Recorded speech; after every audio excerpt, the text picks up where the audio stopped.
Hello, everyone. Welcome to Monday, the 26th of March, for the penultimate class of the mod.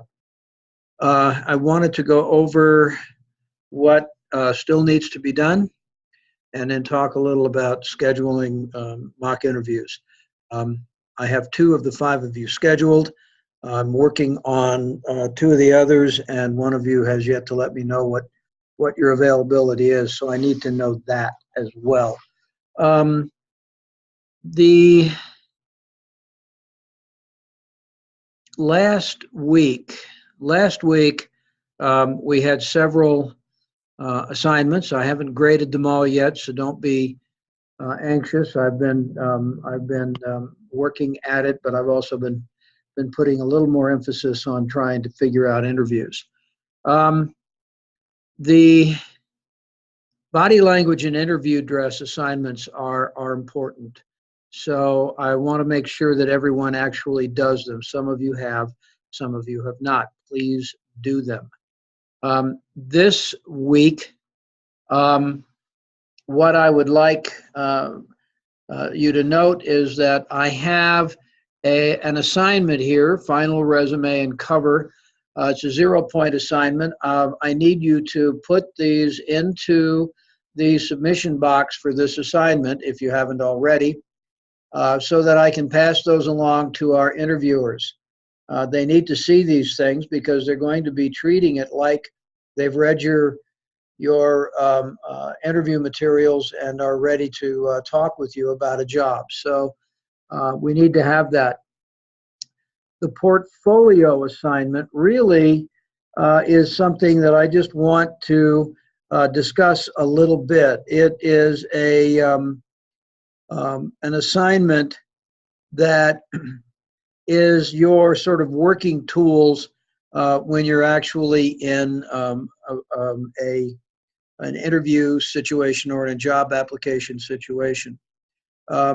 You should always have on the outside of your portfolio basically the cover page, your name, address, etc. Not a complicated thing.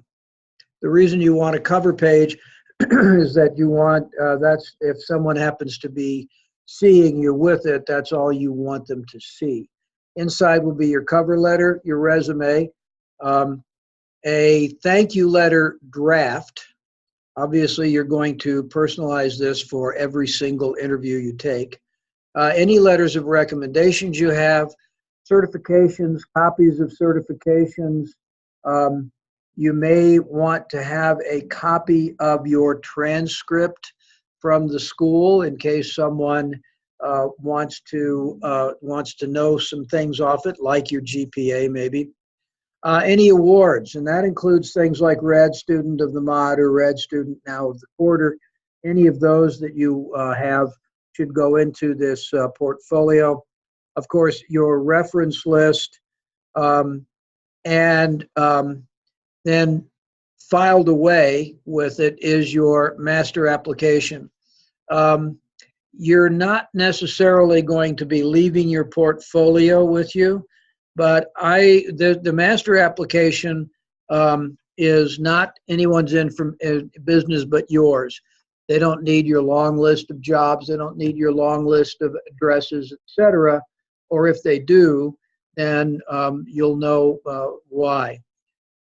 You can keep that sort of aside, maybe in an envelope, in case you absolutely need it to fill out paperwork and stuff on a job. But that's not something you'd ever give to anyone. If one thing that's missing here is this other documents which make you stand out.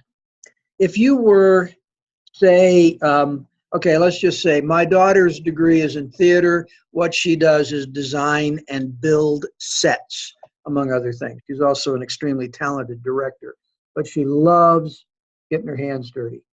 And so in her case, I've always suggested that she make sure she have pictures of the sets that she has designed, and pictures, and also some of the design concepts. She designed costumes for for a performance of a play one time. I've always encouraged her to keep those around. If you are any sort of graphic artist, if you are, say, going into computer graphics, you would have copies of some of your work. If you were a programmer, you might want to have some documentation of some programs that you've written. Now, some of those may end up being proprietary to whoever you wrote them for, so you have to be careful not to reveal any information that you are not allowed to. But even a list of these things with a statement that they are the copyrighted or proprietary property of somebody else, and therefore you can't have them, you can't include them. But if you have, if you've designed websites, show some screenshots of the designs that you've done. Just whatever it is that can show somebody your capabilities. If you were in the military and you got commendations, man, those belong there. And if you, all of your other information that you have, anything. If you were an Eagle Scout, show that certificate. Have a copy of that there. That impresses people. So any of those things can go into this portfolio. The next thing on the list I wanted to speak about was the elevator speech presentations. I realize that that's going to be difficult when virtually nobody's in the room with me. What I want you to do is practice these things. Practice them on your friends, on your family. Just let me know that you have been working on it. If we actually talk face to face, then I may have you go ahead and deliver that. And I would be very happy if you would.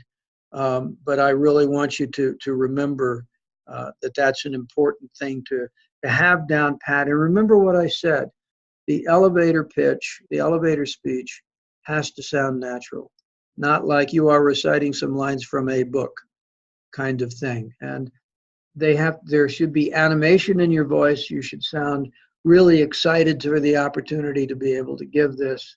I realize that one person's excitement is another person's, are you alive there?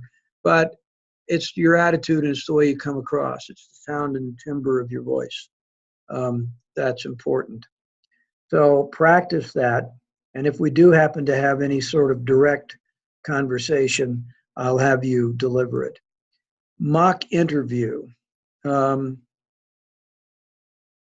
mock interviews are being scheduled. As I say, two of the students have had their interviews scheduled. I'm working with my interviewers to see what time slots we have on later in the week that we can schedule these things. I want to emphasize again, don't forget to send you a thank you email. It's really good practice. Even though this is a mock interview, it's not going to get you much other than a grade. That is a part of it. It's a part of the follow-up. So please don't omit that step. Final exam part 2. We talked about that.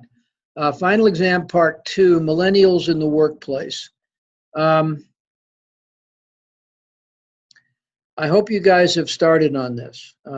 This paper really is, as a look, it also is a way of helping you. It's really important for you to understand that there are generational changes. Just like there was a difference between my generation, I'm a baby boomer, and my father's and mother's generations.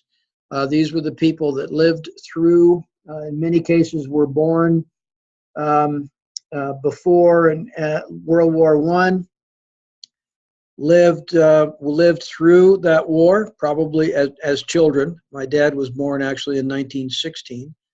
and lived through that war, um, and then lived through the Depression, and had to deal with that, and then World War II. Both of my parents served in the military during World War II. In fact, my mother is died a number of years ago, but because she was a World War II veteran, she is buried in Arlington Cemetery, and my father will be buried in their common grave when he finally goes. He's 100 years old and still kicking. But both of them, my dad went on to make a career out of the military after that, but he had served in both World War II and Korea. But the issue was these were a different generation. They grew up with different forces. I grew up in a time of optimism and expansion and incredible opportunities for those of us that were growing up then. Setting aside all of the internal struggles that were going on in our society when I was a kid, things like the civil rights struggle, struggles over how do we deal with that generation that was my parents' generation, in terms of medical care and the structure of Medicare and Medicaid. All of those fights occurred. I remember them very, very well. So these were different, but we were quite privileged and quite advantaged at that time, because of the time we grew up. It was also in some ways a simpler time, but it was also the Cold War. So there were many, many things going on that we went through. The millennials, and most of you fall into that category, are as a group, did not see these things. The early millennials were born in about 1982. They were 7 when the Soviet Union collapsed, and the Cold War officially came to an end. Now, who knows what's happening now? Maybe it's starting up again. Who knows? But nonetheless, it officially came to the end. You were unaware of the poor relations between China and the US. And yet the whole time of my childhood, up until I was in my 30s, China was the enemy. We didn't even recognize its existence as an independent nation in the United States and establish diplomatic relations until 1979. So most of you were not born then. So all of your lives has been different. The technologies that you have access to are different. Better? Well, depends on how you want to define better. I consider the use of the internet as a research tool infinitely better than plowing through a library at some university and then probably having to get something on interlibrary loan just to be able to read it. Now we can look everything up online, and if we have the right library access, we can even read and even copy things that we couldn't when I was younger. So things have different. Business has changed. The whole structure of business has changed. There have been all of my life, all of my parents' lives, there have been multinational businesses, but it was a much slower world, and the multinational businesses were only the very, very biggest ones.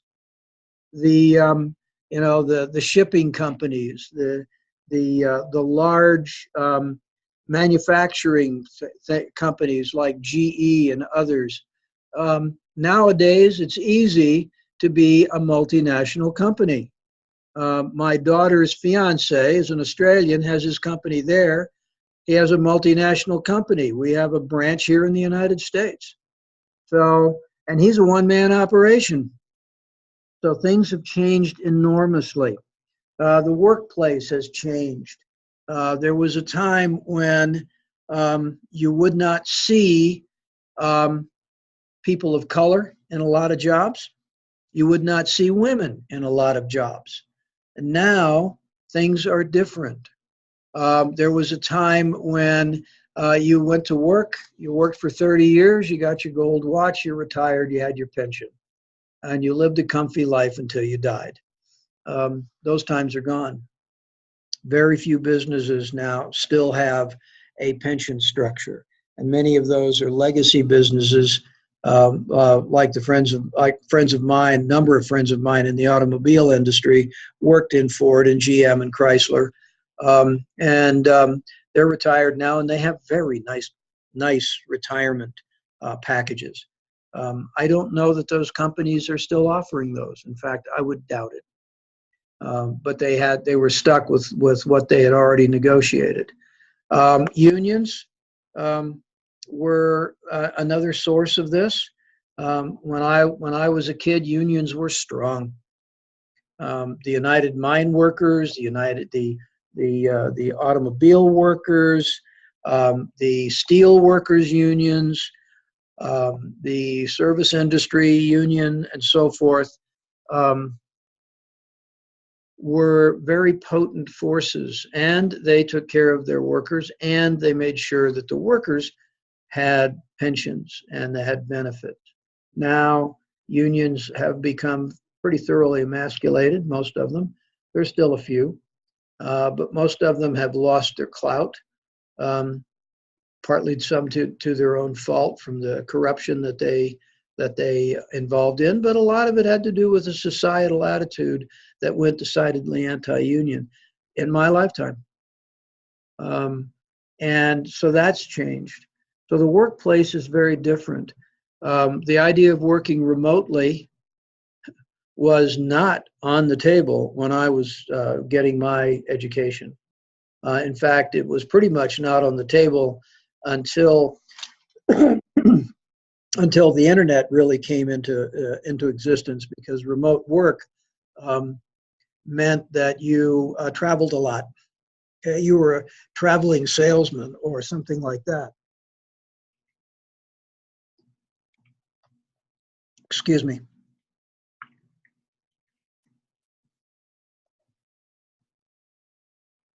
Just needed a little drink of water.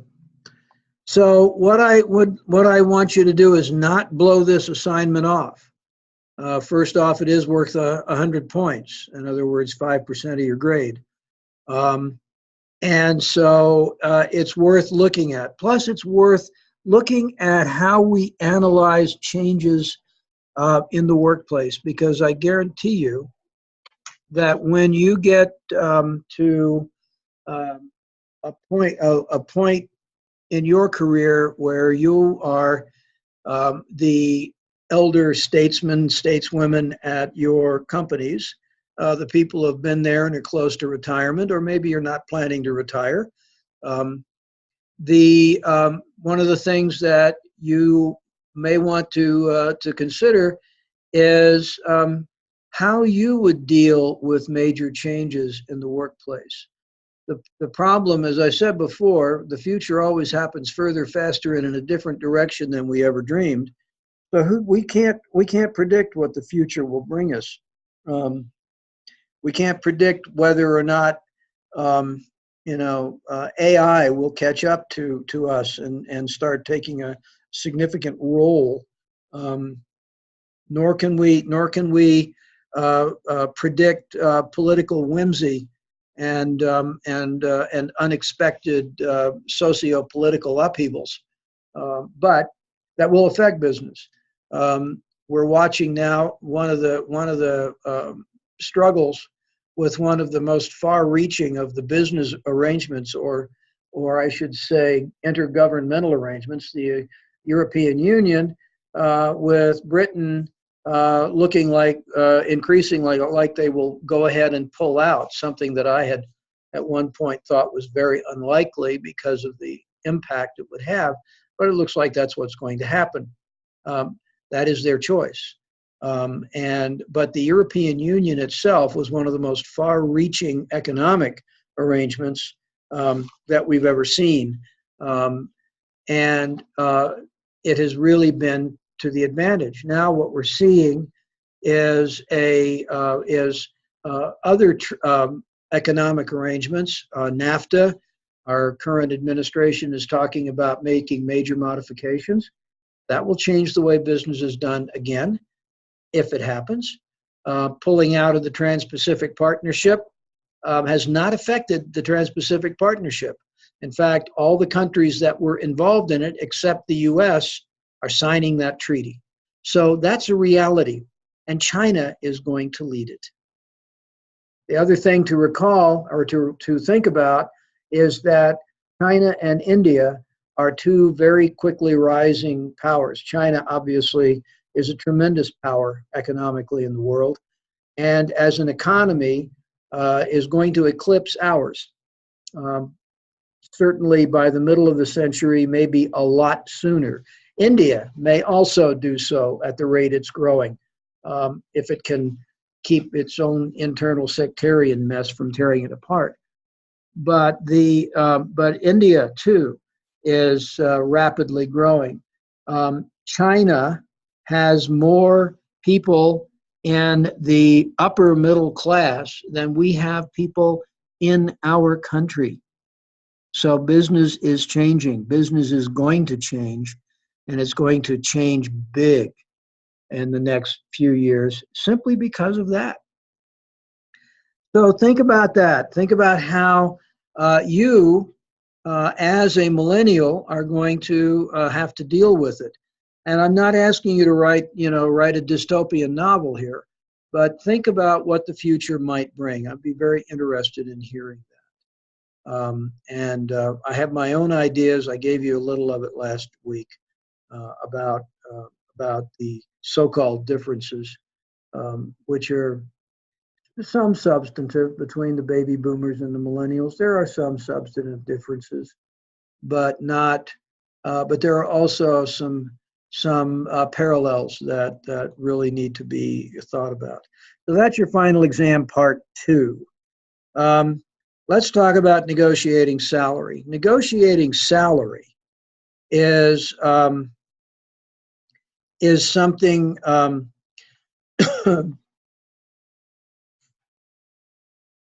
is something that you need to consider. You don't. There's some links here. I urge you to look at this link, negotiating your salary, and click on some of the links that are in that. It's a delicate issue, but it's a critical one. If you start off too low in an organization, you limit where you can go, because almost every organization has limits as to how much of a raise anyone can get without significant promotion. And you can't count on significant promotion. You won't be the only one vying for it. So salary negotiation is something that is a very delicate thing. If you ask too much, you may just scotch the whole idea. If you ask them what they're offering, you're going to get a lowball number, and again, that lowball number has you at a disadvantage. So here's an example. When I was first in the pharmaceutical industry, I was working in the lab, and we had people in our labs. I mean, ranged everywhere from people that were bachelor's held bachelor's degrees or associate's degrees in laboratory technology as our lab assistants, and then master's degrees and PhDs. If you started in at a PhD, your salary range was one amount. If you started in as a master's, your salary range was significantly less. If you started in with a bachelor's, significantly less again, etc. Where you start determined where you could go, because they had uh, guidelines that limited raises as a percentage without major promotion. I had one colleague who came in with a bachelor's degree, a very talented chemist.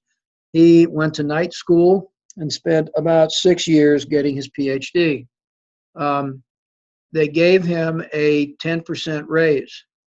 In order for him to get anywhere approaching what his degreed peers were getting, his now degreed peers, the other people with PhDs were getting, he had to leave the company.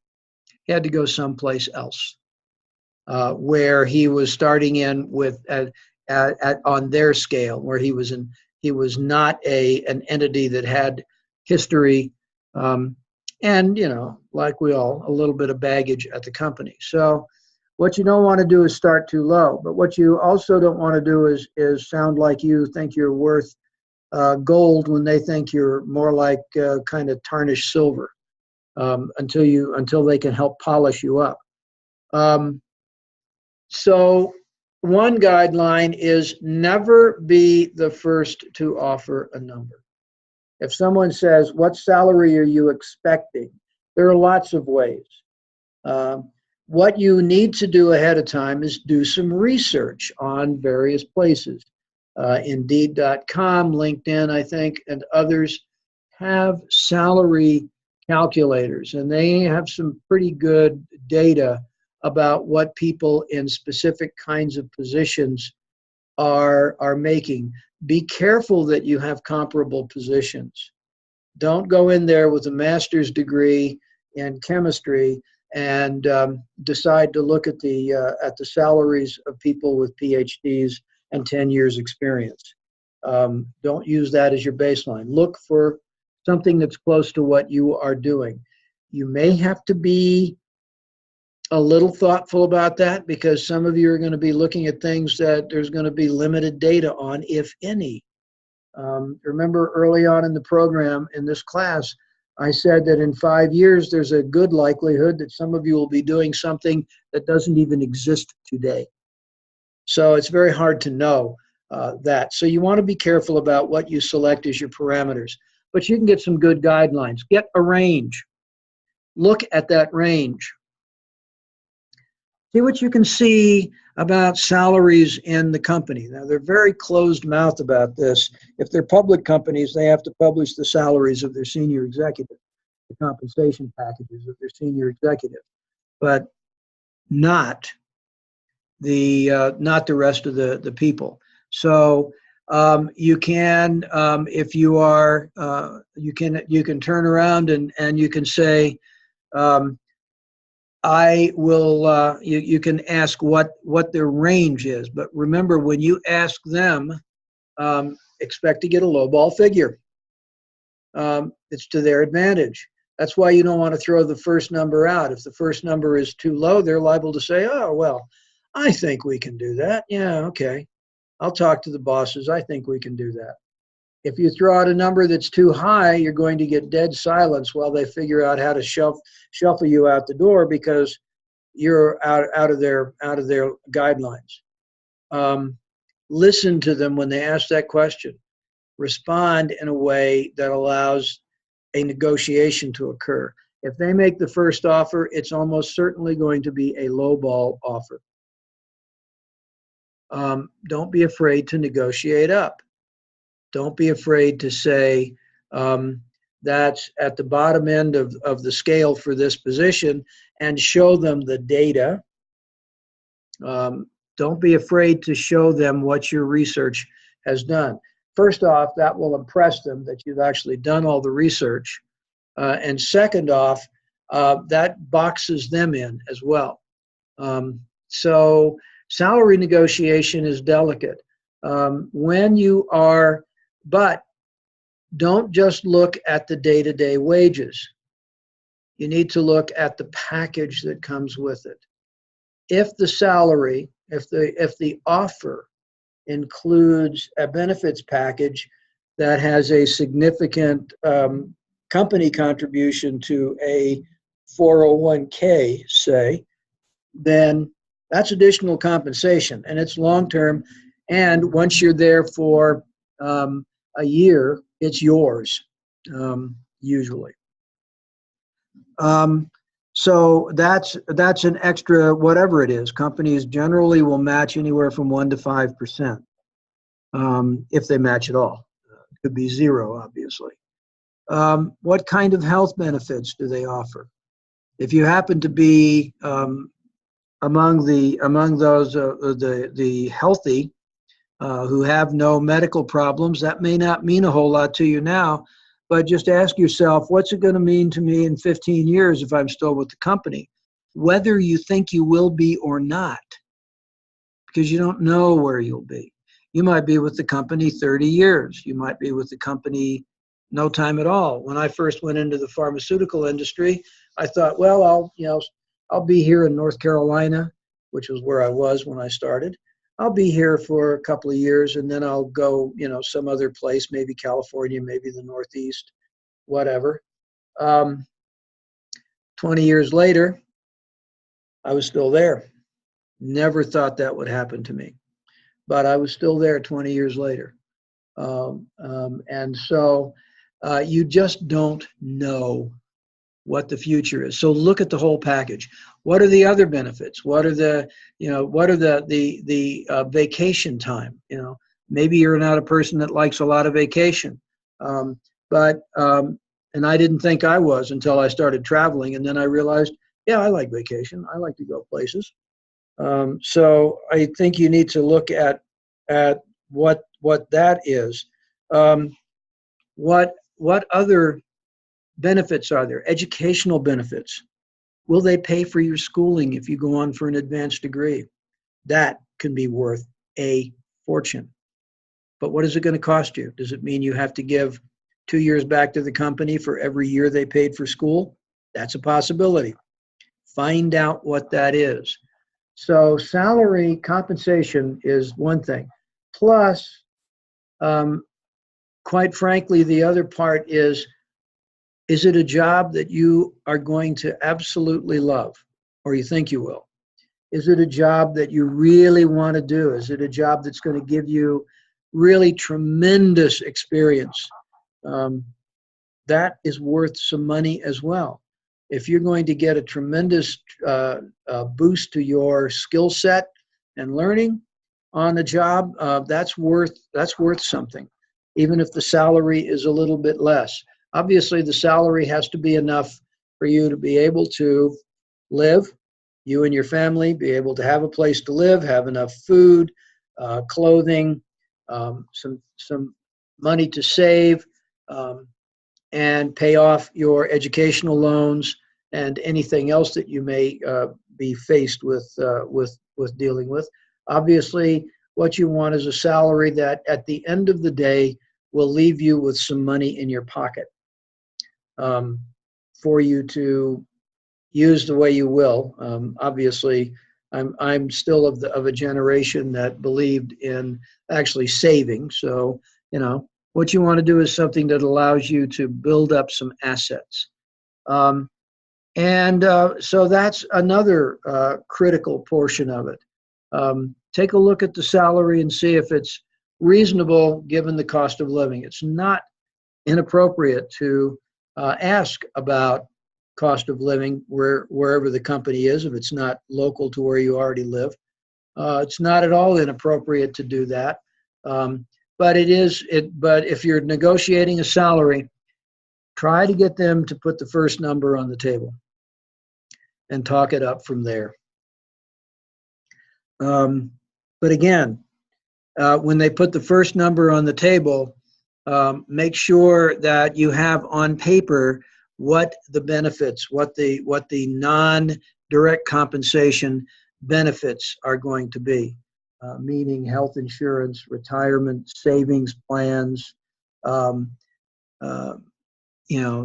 other things. And then take into account the intangibles. My best working years were years where I was traveling about a week a month.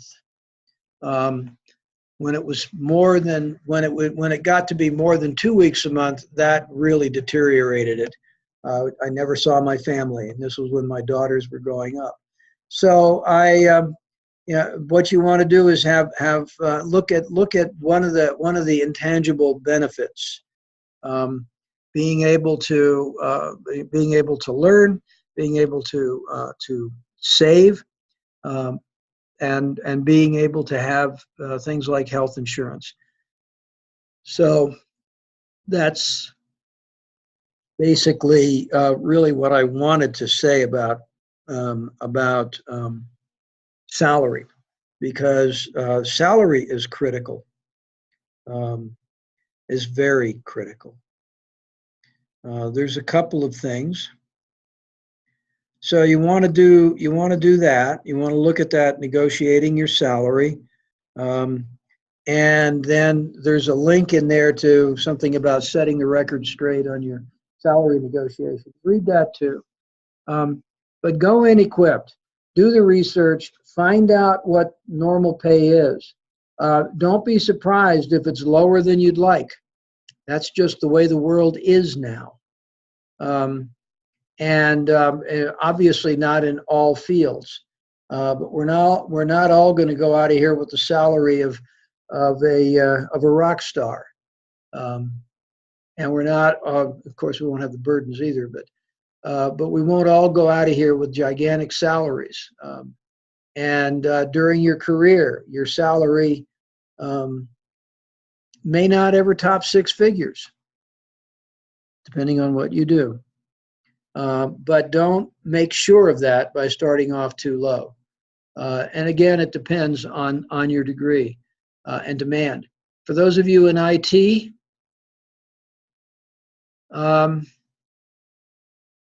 lots of jobs.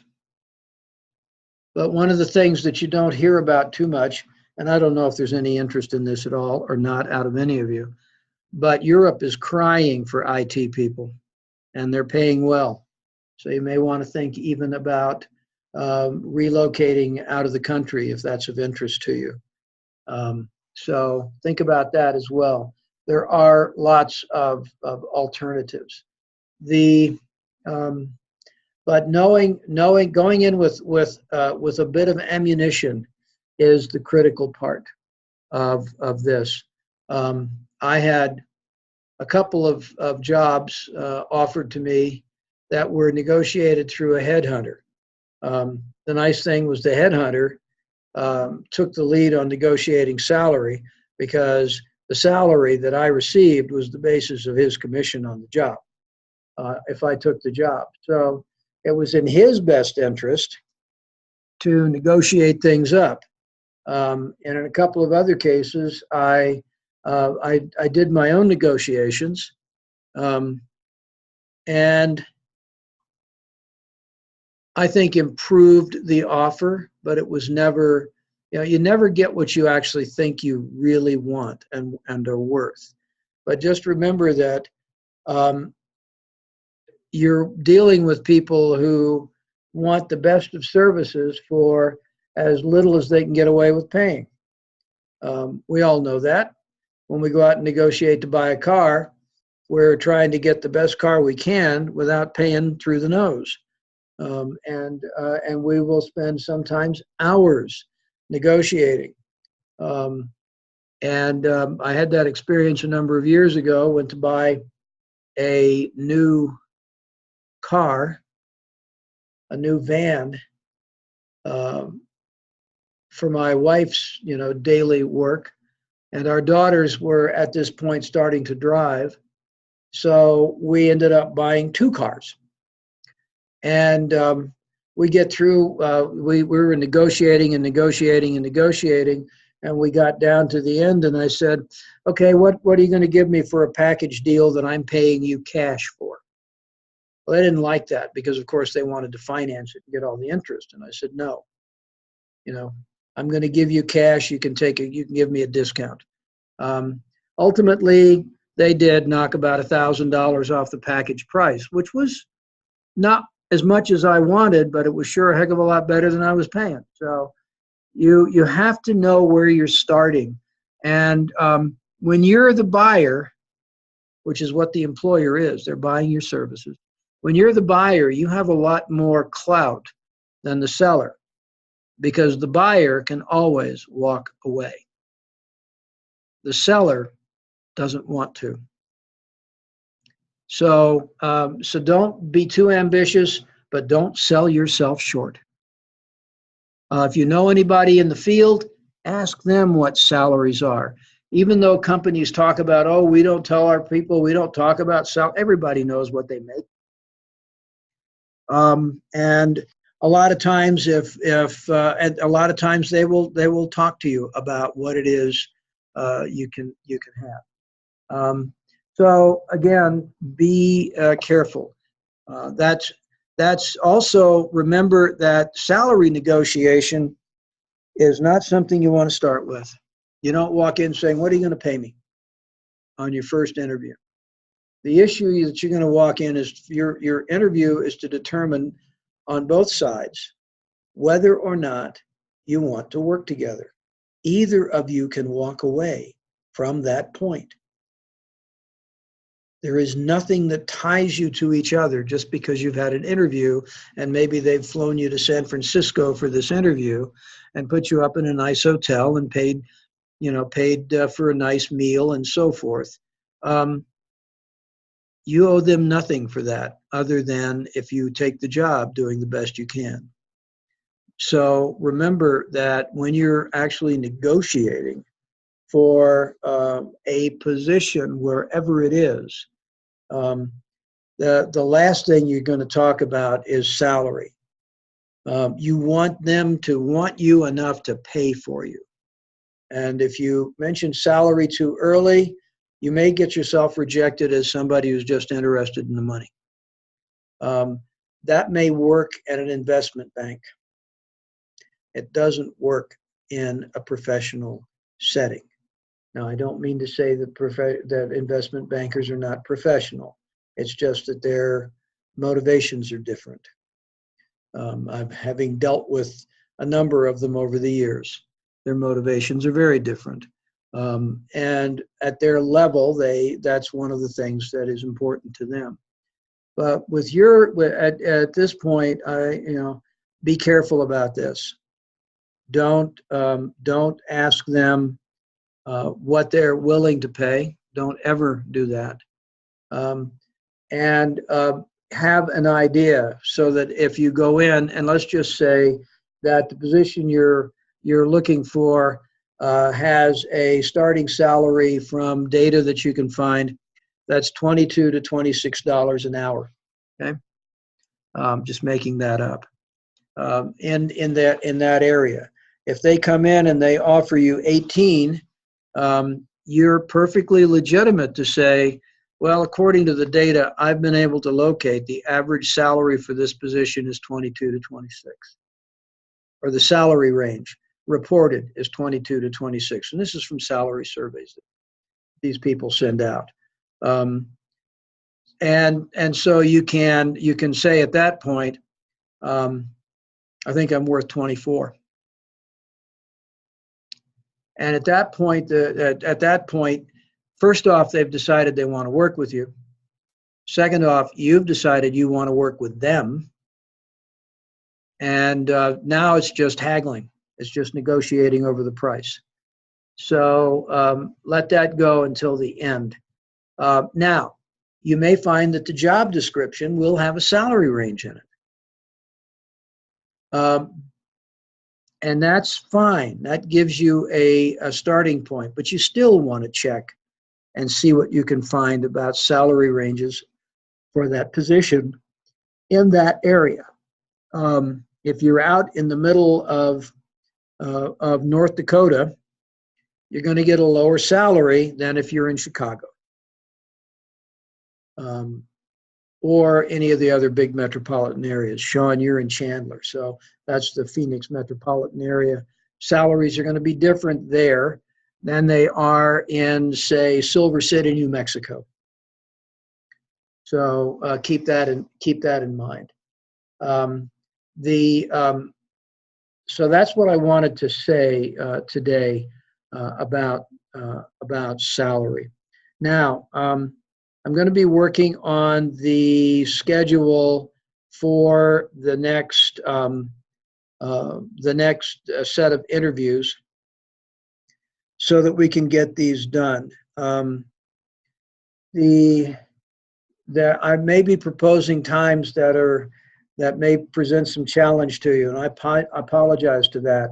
Unfortunately, guess what weekend is coming up at us? And you probably already know the answer to this: Easter.